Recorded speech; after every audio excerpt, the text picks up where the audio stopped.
Good morning and good afternoon. Welcome to another episode of Before Coffee. Today is Tuesday, so we're going to be seeing if any of the news from yesterday developed into something. Where is the man of Roger? Gotta find him. It is really weird to call my dad Roger. He is also my dad. But it's also weird for me to say dad when he's not your dad. Unless you want him to be. I'm sure he's open to it. I have no idea. Hello, good morning. Yeah, I managed to squeeze in about an hour's sleep.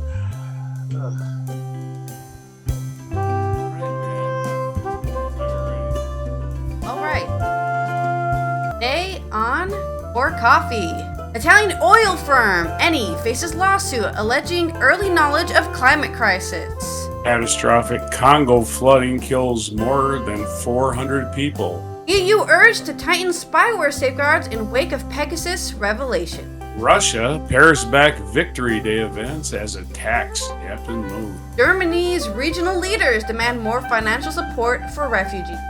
And the Supreme Court is full of scandal on today, May 9th, 2023 edition of Before Coffee.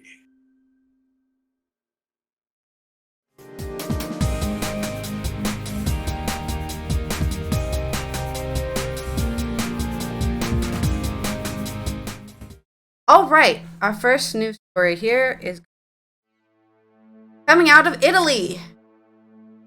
Exclusive from The Guardian. Company accused of lobbying and greenwashing for more fossil fuels despite knowing of risks. Yes, finally, there's proof that at least one gas company has been doing that. But we all know most of them have been doing that for profits. The Italian oil major Eni is facing the country's first climate lawsuit, with environmental groups alleging that the company used lobbying and greenwashing to push for more fossil fuels despite having known about the risk in its products posed since 1970. Greenpeace Italy and the Italian advocacy group Recommon aim to build on a similar case targeting the Anglo-Dutch oil major Royal Dutch Shell in the Netherlands to force Eni to slash its carbon emissions by 45% by 2030. Yeah, Shell is also not a very morally high company. Oil companies. Yeah, like the urgency of taking action against the climate crisis has prompted us to bring the first climate lawsuit in Italy against the country's largest energy company, said Matteo Caruti, a lawyer for the plaintiffs. The allegations rest in part on a study Eni commissioned between 1969 and 1970 from its ISVET Research Center. It had been shared with The Guardian by the non-profit climate news service Desmog. The report made clear that, left unchecked, rising fossil fuels could lead to climate crisis within decades. Carbon dioxide in the atmosphere, according to a recent report by the UN Secretary, given the increased use of fossil fuels, increased over the last century by an average of 10% worldwide. Around the year 2000, the increase could reach 25% with catastrophic consequences on the climate, the report said. They were predicting a 25% increase in the creation of carbon dioxide in the atmosphere since 1970. I don't even know, I guess how much it actually reached. Greenpeace Italy and Recommon have unearthed a 1978 report produced by Eni's Tecneco company, which included a projection of how much atmospheric CO2 levels would rise by the turn of the century. It is assumed that with the increasing consumption of fossil fuels, began with the Industrial Revolution, the CO2 concentration will be 375 to 400 parts per million. Year 2000. Report. This increase is considered by some scientists as a possible long-term problem, especially since it could change the thermal balance of the atmosphere, leading to climate changes with serious consequences for the biosphere. Prediction would prove to be broadly accurate. In 1970 and 2000, Earth concentration 5 to about 420 parts per million. Even more than they predicted. They predicted between 375 and 400, but it even rose. It rose from 375 to 371 and is now currently 420 parts per million. Further research by DeSmog has shown that Ennie's company magazine Echoes made repeated references to climate change during the late 1980s and 1990s, while running advertising campaigns promoting planet-warming natural gas as a clean fuel. Ennie did not respond to a request to comment on these documents. Of course they didn't. They've been caught red-handed.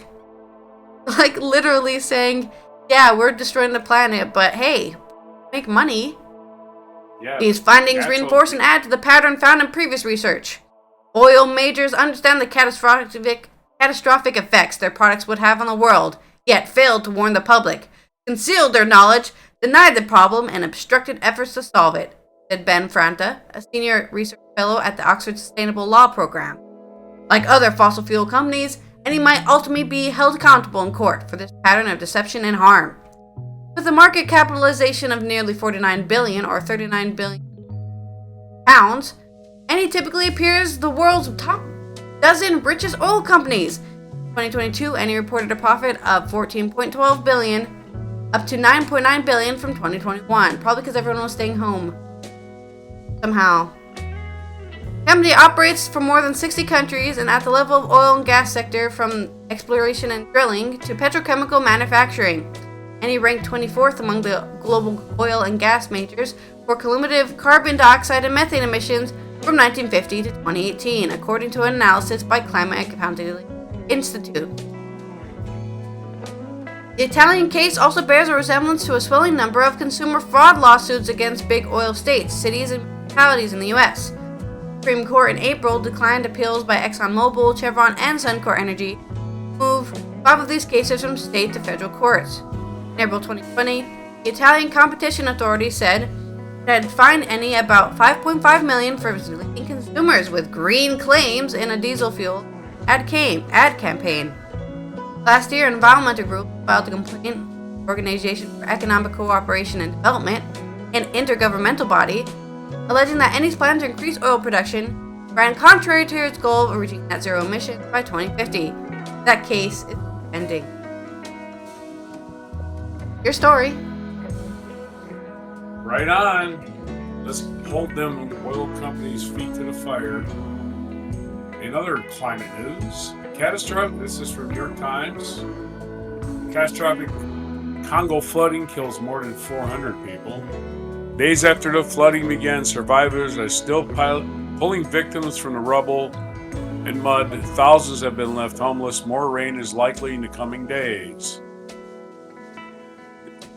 The death toll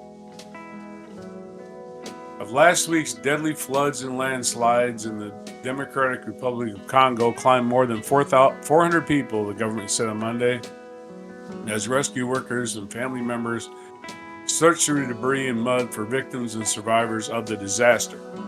The flooding began on Thursday as heavy rains pushed rivers to overflow their banks, causing rushing water and mud to flow into the village, washing away homes and ravaging farmland. The situation is catastrophic, said Remy Kassindi, a representative for the civil society group of South Kivu, where the floods took place. It's a humanitarian crisis that troubles our conscience. Mr. Kassindi said that survivors are looking for their family members in the mud and that some bodies were pulled from nearby Lake Kivu.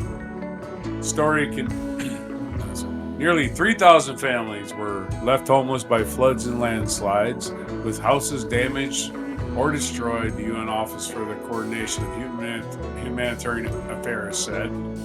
1,200 homes are completely razed, the office said. On Monday, Congo observed a day of national mourning for the victims of the flooding.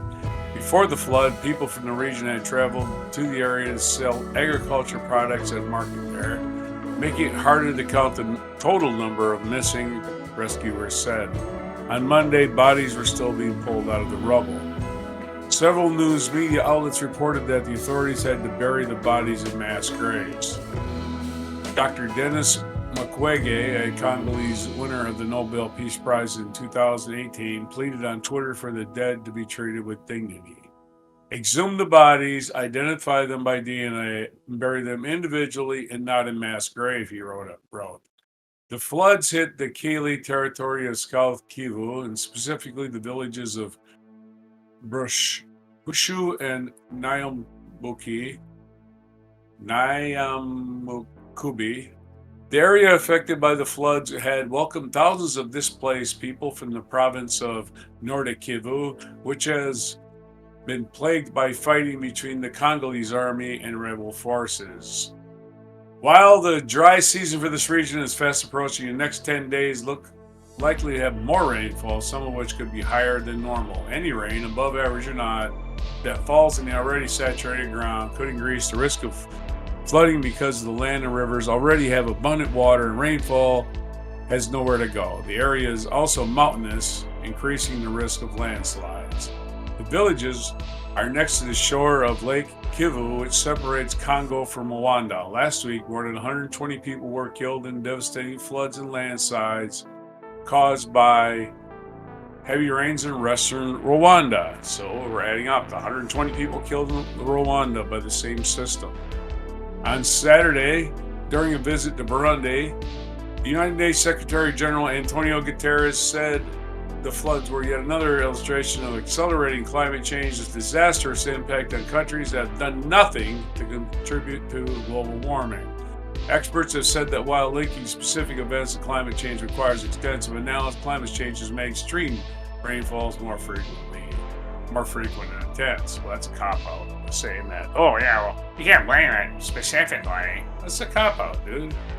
Last year, more than 140 people were killed by floods and landslides in Congo's capital, Kinshasa,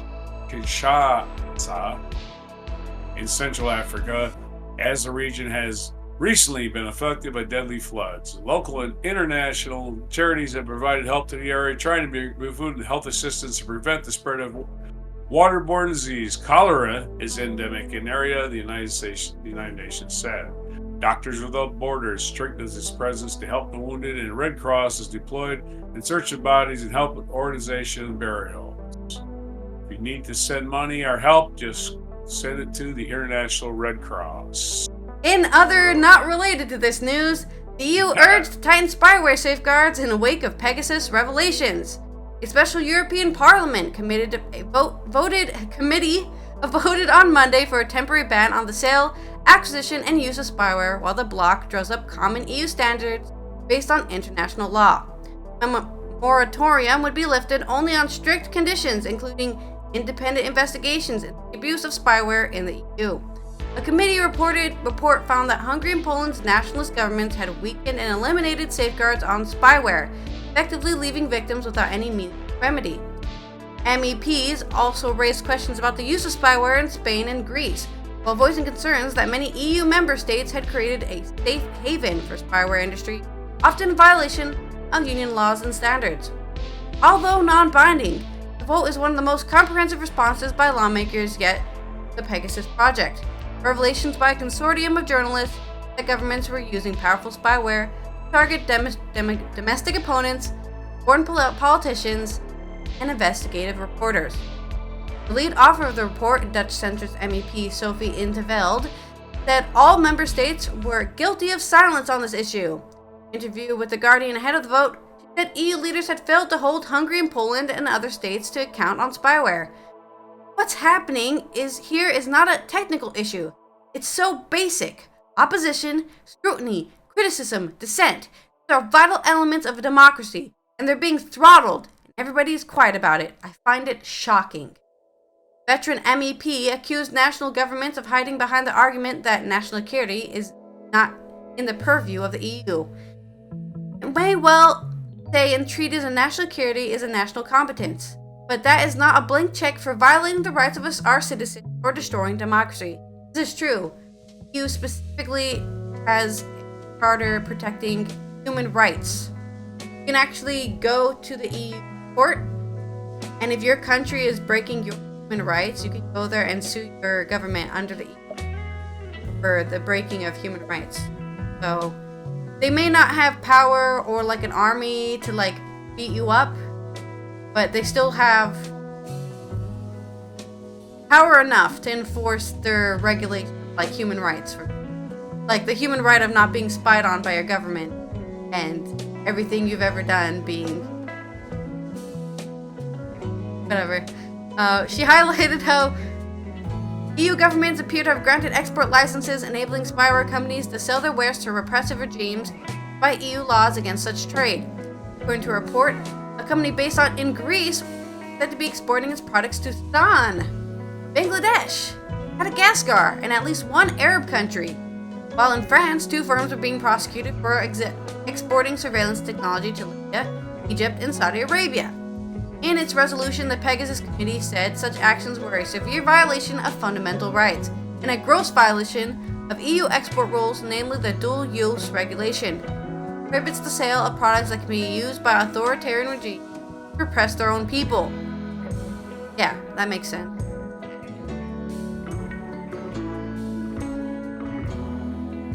Yes. Nice and quiet. I think I'm just gonna end this. I'm gonna end it there because it just goes into really deep, specific.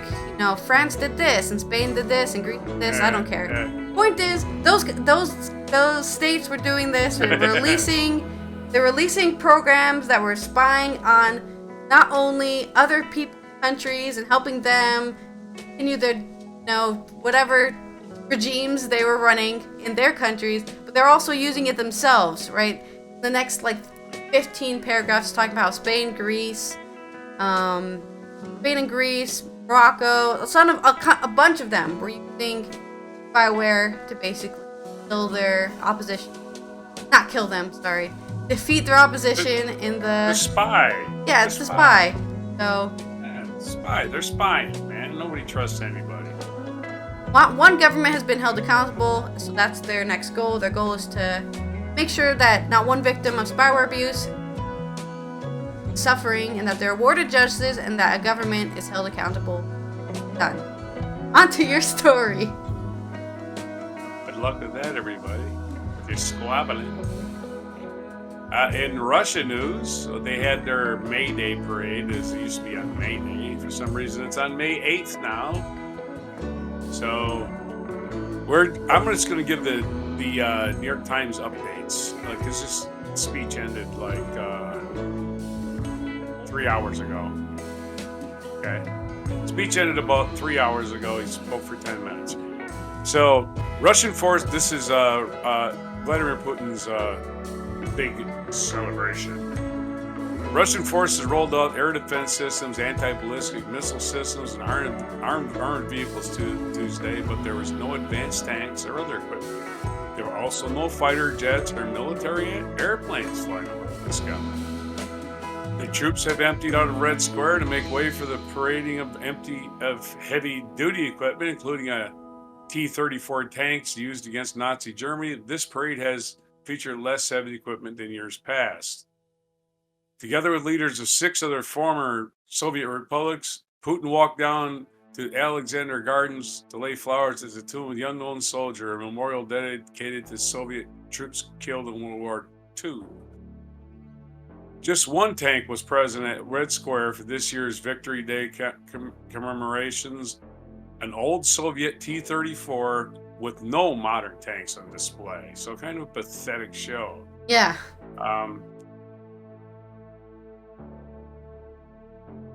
So here's the main story.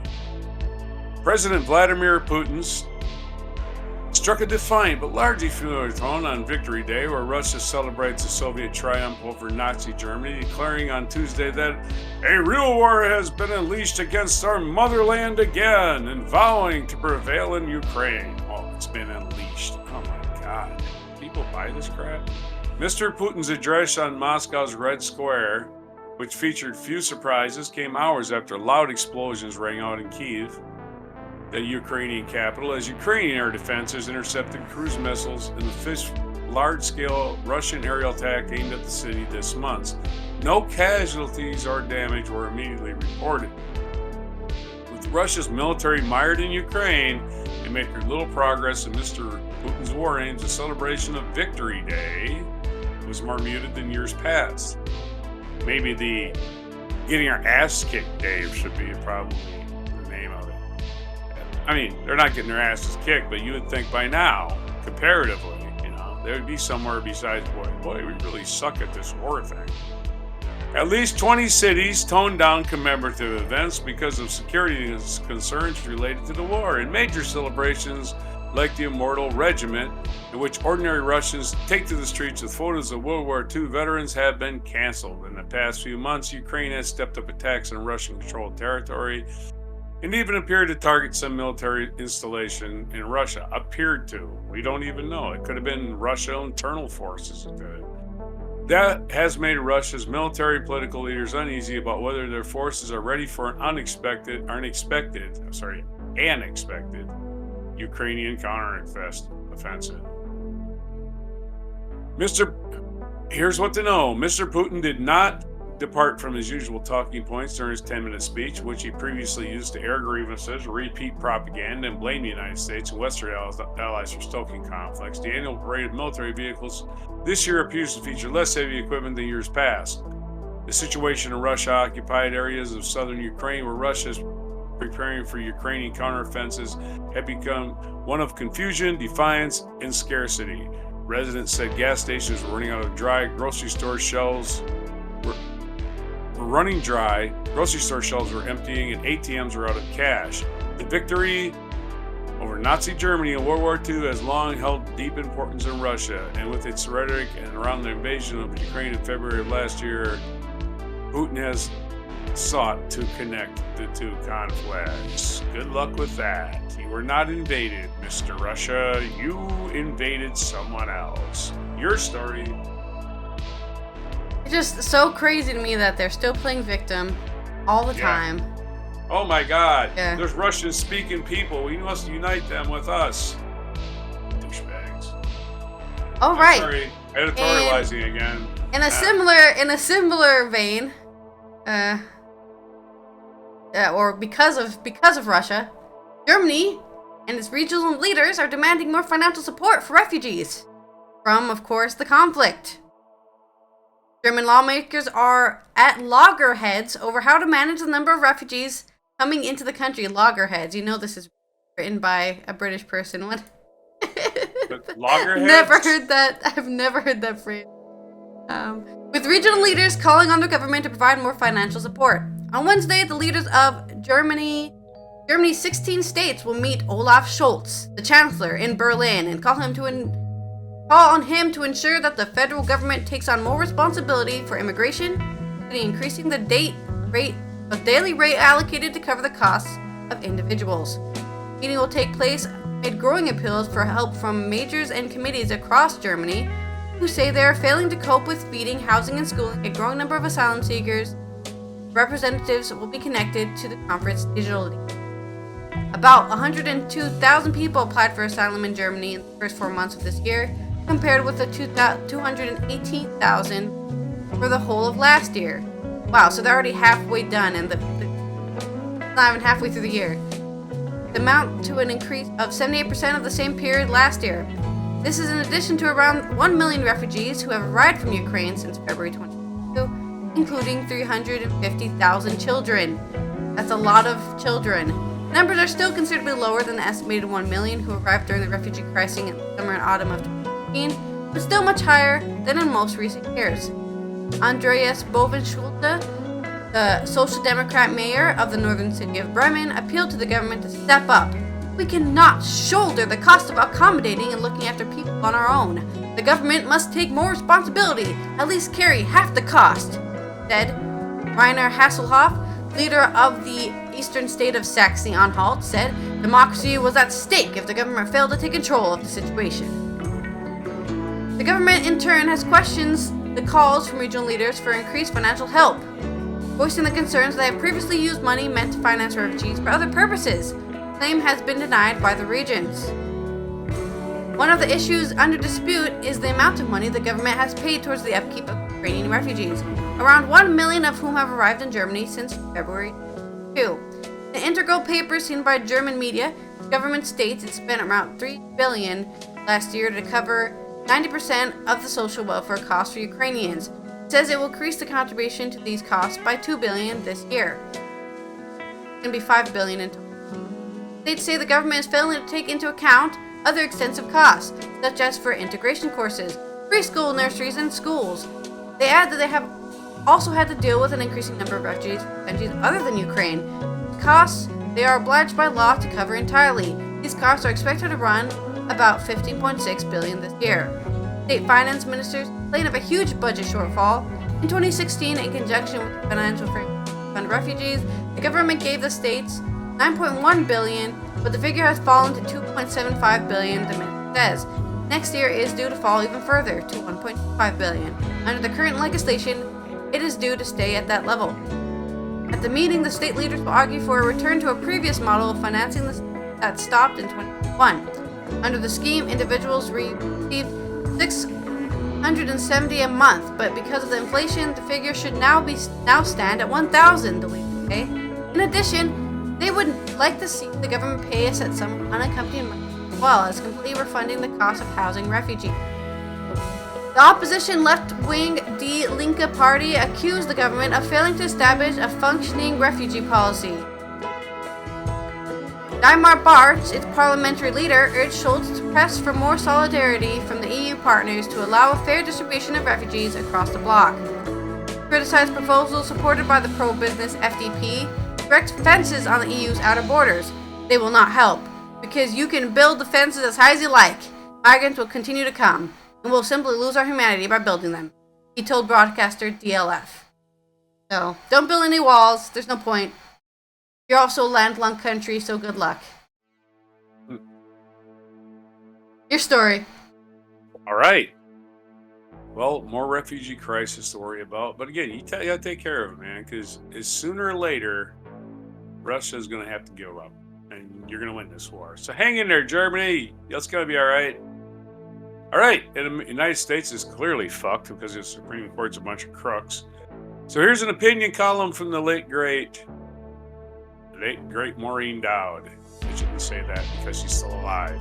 But, yeah, and she is a good writer. So we're going to read her opinion column on the Supreme Court in the New York Times. Washington. The Supreme Court is still great.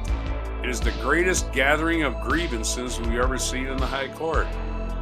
The woe is me block of conservative male justices is obsessed with who has wronged them. It might be an opportune time to hire a supreme shrink to see those resentful men can get some much needed therapy and stop working out their issues from the bench.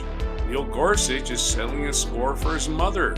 In her memoir, Ann Gorsuch Bruford wrote that when she was forced out as Ronald Reagan's Environmental Protection Agency in 1983, her 15-year-old son Neil was really upset, and he told her, "You should never have resigned.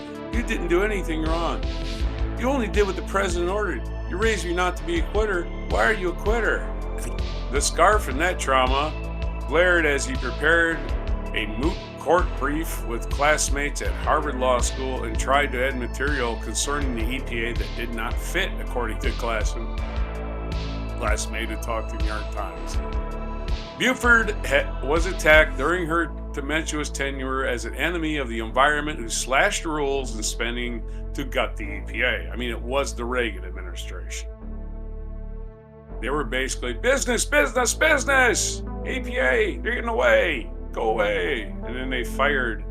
Well, she had a tempestuous tenure. The last straw, even for Republican lawmakers and Reagan official, was when she rejected calls to turn over documents about a toxic waste cleanup program that her agency had corrupted. She received a contempt citation from Congress. This is Neil Gorsuch's mother, the Supreme Court Justice. The Times wrote in an editorial back then, "On becoming the head of the AP, Ann Gorsuch inherited one of the most efficient and capable agencies of government. She has turned it into an Augean stable, reeking of cynicism, mismanagement, and decay. Last year, her son moved to complete her toxic mission. He enthusiastically joined the 6-3 vote to severely curtail the EPA's ability to regulate power plant emissions. Way to go, Neil, that 15-year-old kid got his vendetta realized." Yay. The activists who pushed for Gorsuch to be nominated to the court are finally getting their real goal: dismantling of the despised administrative state. Who needs clean air? Who needs clean water? On Monday, the court agreed to review its unanimous decision in Chevron versus Natural Resources, a unanimous decision from 1984. As Charlie Savage wrote in the Times, if the court overturns or sharply limits the Chevron precedent, it would become easier for business owners to challenge regulations across the country. This includes rules aimed at ensuring that the air and water are clean, that food, drugs, cars, and consumer products are safe, and that financial firms do not take on too much risk. The Chevron ruling arose from a challenge to a decision by Gorsuch's mother to lower power emission standards. By overturning the ruling, he would be approving his mother's lax stance on regulations. Samuel Alito also feels maltreated and writing the opinion that overturned Roe versus Wade. This brazenly political justice who doesn't distinguish between his legal and religious views mercilessly stripped women of the right to make decisions about their bodies. But somehow he whines that he was the victim. Last month, Alito told Wall Street Journal that he did not like being the way the court's legitimacy is being questioned. We are being hammered daily. I think it's quite unfair. A lot of instances, and nobody is defending us. Practically nobody is defending us. What are you talking about? You got all kinds of billionaires defending us. Who else do you need? You got billionaires in your... Yeah, God. Just do what you're told. Shut up, Alito. Funny, that's how many women feel about nobody, frankly, this is... Okay, I gotta leave the context of the story. After he says... And practically nobody is defending us, she editorializes. Funny, that's how many women feel about this Supreme Court. Clarence Thomas, who is still bitter over being outed as a porn-loving harasser of women who worked for him, even though Joe Biden did his best to sweep the corroborating evidence under the Senate rug, was slapped with more revelations of ethics declarations this past week. ProPublica, our new favorite paper, broke the news that Thomas, billionaire benefactor for luxury trips and family property, Harlan Crow, had secretly paid for the private school tuition of Thomas's grandnephew. Grappling with post-Roe life in post-Roe America. My life would not have been my own. I would be a prisoner subject to a body's whims, and not my body's whims, but the whims of a teenage boy. Nicole Walker, a writer-editor in Abortion at 11, wasn't a choice, it was my life. It's important that the government is in sync with the public opinion, but I don't think they are.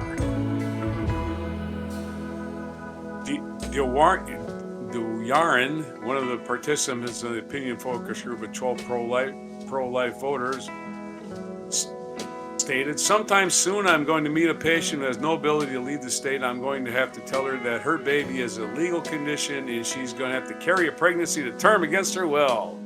Oh, isn't she special?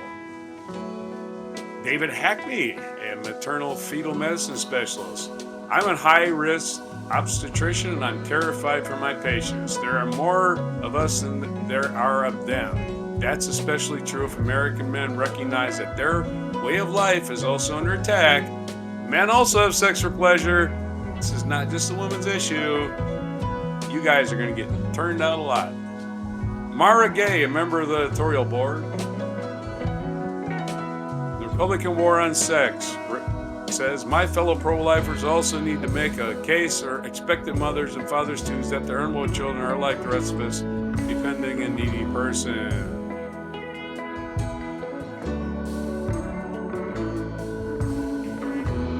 Okay. The Washington Post revealed that Leonard Leo, an executive vice president of the Federalist Society, the cult that has transformed the quotes into its own right-wing image, serendipitously funneled tens of thousands of dollars to Thomas's wife, Ginny, for consulting work a decade ago. I want some of that consulting work. The Post reported that Leo... Oh, wait, I'm not married to the Supreme Court Justice. That's the only way you can get that. The Post reported that Leo told the GOP pollster Kellyanne Conway to build a nonprofit group. He advised and used that money to pay Miss Thomas, but stipulated that the paperwork should have no mention of Ginny, of course. Why not? Isn't it legal? The same year, the nonprofit, the Judicial Education Project, filed a brief to the Supreme Court in landmark voting rights case, the paper said. Well, look at that. They gave money, and then they filed a brief. John Roberts cannot accept all these justices incapable of policing themselves. Despite all the slime around them, he refused to testify before Congress about the court that bitterly disdains ethics. One reason may be, as the Times reported, that the Chief Justice's own wife, Jane, has made millions of dollars as a legal recruiter, placing lawyers at firms with businesses before the Supreme Court. A quid pro quo needs to be established here. Put all these people in prison. Even though I've been writing, this is the last line of her I editorialized that one. Yeah. Her last line. Even though I've been writing since Bush v. Gore that the court is full of hacks and the bloom is off the robes, it is still disorienting to see the murk of this Supreme Court. Your story. Indeed, such mirth is happening. Just, yeah, like you said, what was that? Not you? mirth. The slime? Not The mirth. slime? Mirth is happiness. Oh. Can you say something about slime, though? Murk. You said something Okay, about slime Mark. as well, though. You said Yeah, slime. slime surrounding the Supreme Court. Or Yeah. whatever. Okay. What a great line. Okay. In culture news, let's talk about Eurovision because that happened yesterday or happens today. Happens today. I forget. Could be. I think it was Ask me. today. You're not asking me. I'm not. Yeah, no. After months of preparations and a few tumultuous weeks with the Dutch delegation, the Eurovision Song Contest starts tonight. So it is tonight. At it's 9 Dutch time, which is 8 UK time, which something. 4 hours from now. Yeah, 2 p.m. in 2 Yeah. p.m. or It's something. not going to be on TV here. No, they Well- probably do have it on TV. Somewhere. All the brand, because they have so many brand deals. They have Probably to not have. live, is what I'm saying. I don't know. No, it's live on YouTube. Oh, YouTube. I'm just Yeah. talking general TV. Okay. Live, Good stuff. they're sponsored by they're one of their sponsors is Google, so it's live on YouTube. 15 countries will present themselves in the first semi-final, including the Dutch participants Mia Nicolai and Jan Cooper. The two will have to deal with popular opponents and new voting rules. With their song Burning Daylight, Mia and Dion say that they bring an ode to trial and error. And exactly that also applies to the duo themselves in recent weeks, because after 2 false live performances in Madrid and Amsterdam, they received a lot of criticism. It came not only from Eurovision fans, but also through former participants on social media and even on the street. For example, Mia said she was shouted outside that the song was so shit and that we were going to lose. Wow, people take this stuff really serious. Just before leaving for Liverpool, the two therefore adjusted the number they now sing. They adjusted the number. They now sing in 1.5 half tone higher than the original, especially with their trumpet voice. As a result, they no longer have to shout and fight. Dion told talk show Khalid and Sophie. Backing singers were also added in at the last minute. After a full week of rehearsals in Liverpool, Mia and Dion will perform the 14th act in their first semi-final of Eurovision Song Contest tonight. They stand on a turntable, which should enhance their performance on the big Eurovision stage. Practiced on treadmills for a week. Despite all the turmoil, they are confident. I think there is room for our number, said Dion, and I hope people are touched by it, Mia added. I don't know why they're trying to win, because the Netherlands already won, in 2020 or whatever. They've just finished hosting a Eurovision Song Contest, and they want to go again? You know how expensive that is? No. Stop trying to win. The whole point is you want to lose. That's the whole point of Eurovision. I don't know when it became a contest to win. It should be a contest to lose. The winner is always last place, because that means they don't have to pay for a concert.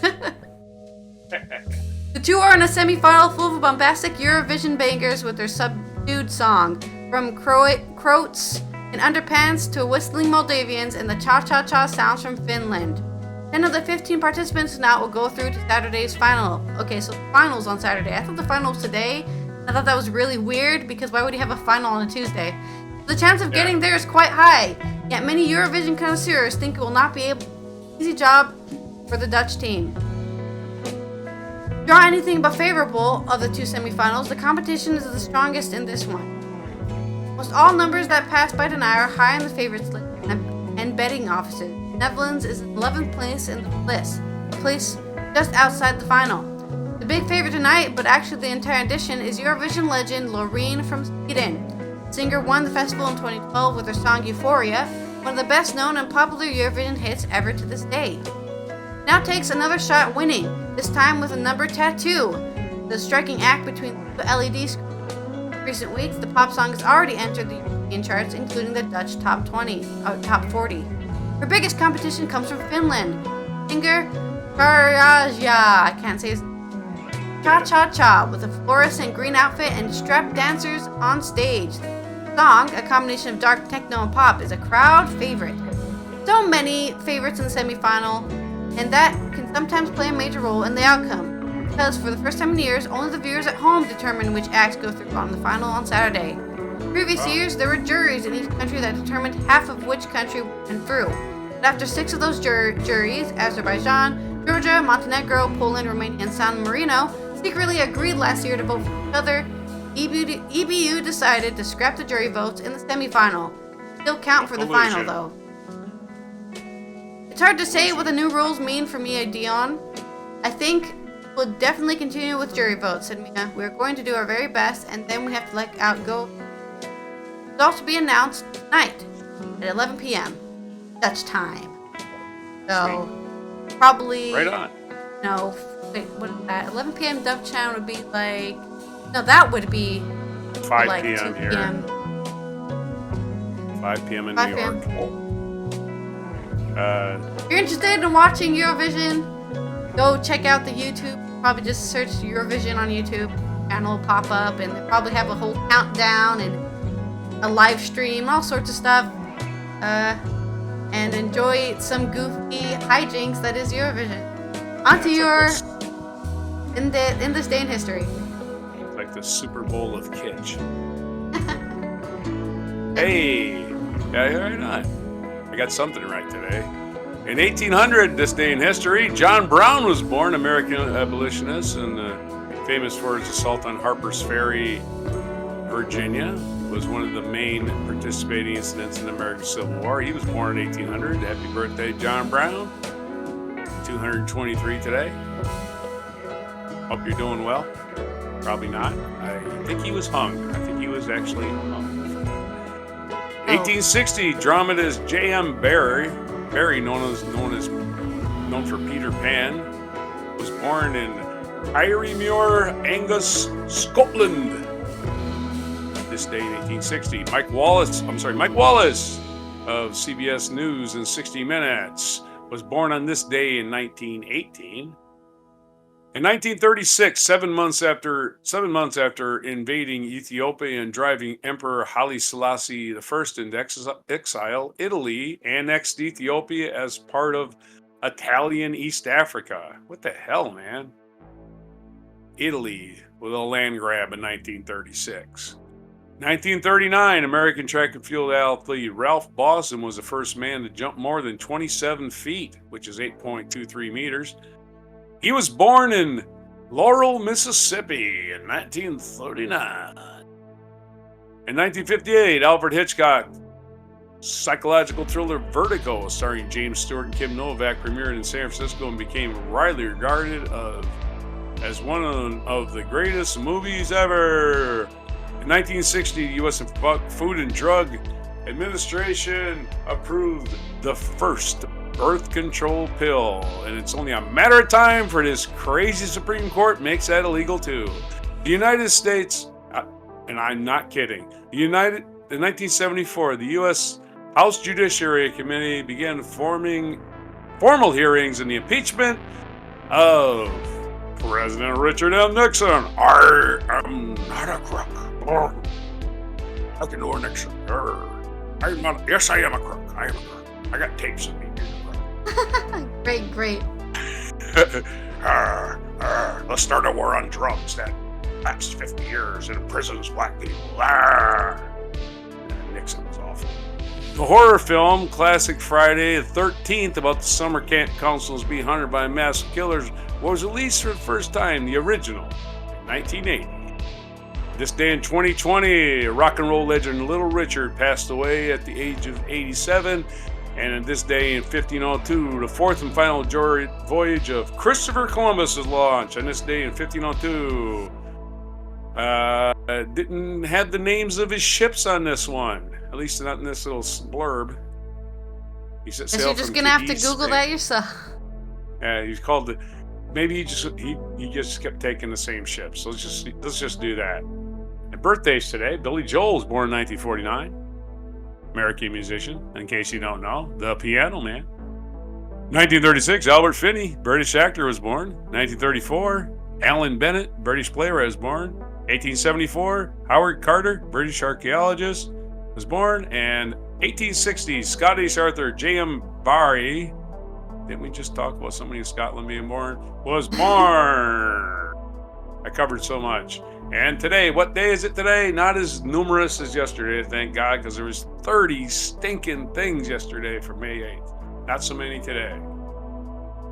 May 9th is National Butterscotch Brownie Day. Hey! Love it. I'm gonna go to the store and make some. Yep. And National Homefront Heroes Day. That goes for everybody in every home front, for that matter. Yeah, National those settlers, huh? National Alphabet Magnet Day. So if you got one of them, those fridge magnets where you leave messages, just say I love you or something today. I don't know. Yeah. Happy Magnet Day. Happy Alphabet Magnet Day. It's Europe Day. May 9th. It is Europe Day. So if you're in Europe, happy day. Get drunk, unless you already are, which is likely. Because you're in Europe. Because, well, Europe likes to drink. Let's put it that way. National Lost. Remember yesterday it was Go Without a Sock Day? Remember that? Sockless Day or whatever? It was one of those days. Today is National Lost Sock Memorial Day. I can get down with that. Wear mismatched socks today, just to commemorate it. National Moscato Day. Moscato is a form of wine.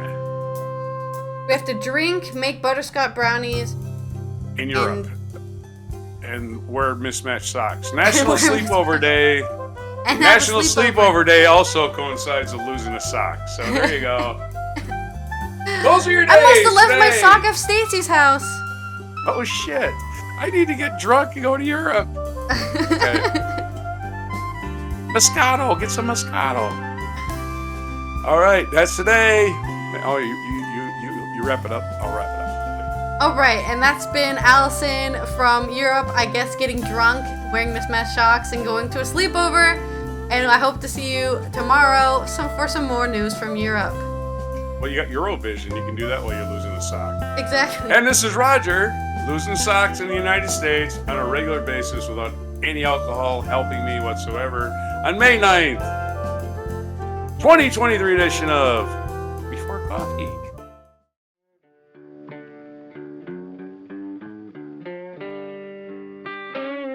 Be sure to hit the like, subscribe, and notify buttons, and follow our other channels, Toxic Alley, History of Gravy, and Scratchy Old Records.